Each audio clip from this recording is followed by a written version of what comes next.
இன்றைக்கி என்னோடய ஸ்டைலில் மாங்காய் ஊறுகாய் பார்க்கலாமா?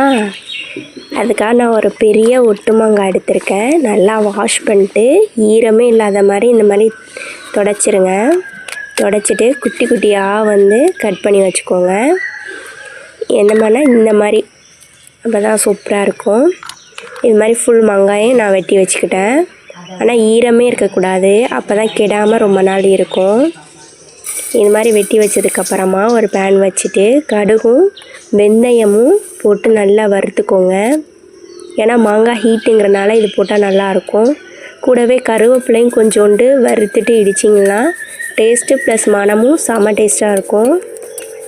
நிறைய பேர் கருவேப்பிலை சாப்பிட மாட்டாங்க, எங்கள் வீட்லேயும் அப்படி தான். அதனால தான் நான் கொஞ்சோண்டு வறுத்துட்டு இடித்து பொடி பண்ணி சேர்த்துப்பேன்.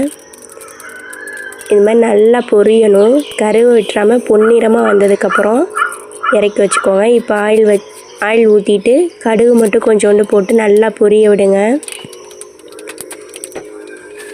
நல்லா பொரிஞ்சு நல்லா காயணும். எண்ணெய் காஞ்சி வந்ததுக்கப்புறமா ஒரு கைப்பிடி அளவு கருவேப்பிலை போடுங்க. அதுவும் பொரிஞ்சதுக்கப்புறமா நம்ம நறுக்கி வச்சுருக்க மேங்கோ ஸ்லைஸை போட்டுக்கோங்க. தண்ணியே ஊற்றாமல் நல்லா கிண்டி விட்டுக்கோங்க. லோ ஃப்ளேமில் வச்சு நல்லா வேக வைங்க. வெந்துட்டு இருக்கும்போது கொஞ்சோண்டு உப்பு, தேவையான அளவு உப்பு போட்டுக்கோங்க. அப்போ தான் அந்த பீசஸ்லாம் சால்ட் சேரும்.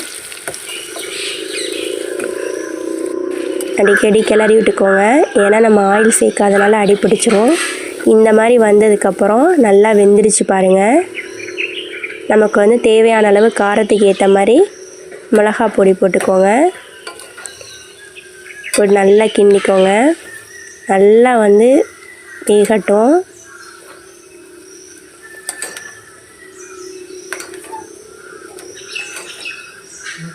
இது மாதிரி நல்லா வெந்து எண்ணெய் பிரியணும். நல்லா எண்ணெய் பிரிஞ்சதுக்கு அப்புறமா தான் கொஞ்சோண்டு நான் இனிப்புக்காக கொஞ்சம் வெல்லம் சேர்த்துக்கோங்க. சூப்பராக இருக்கும் டேஸ்ட்டு. சேர்த்ததுக்கப்புறம் நம்ம ரெடி பண்ணி வச்சுருக்க பொடியையும் போட்டு நல்லா மிக்ஸ் பண்ணுங்கள்.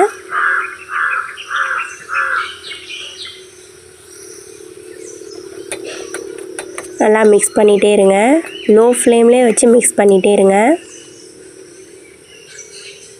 நான் பத்தலைன்னு நான் கொஞ்சோண்டு ஆட் பண்ணிக்கிறேன்.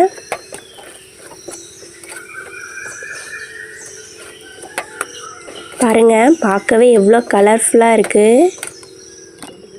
ஃபைனலாக ரெடி ஆகிடுச்சு ஃப்ரெண்ட்ஸ். கண்டிப்பாக நீங்கள் ட்ரை பண்ணி பாருங்கள்.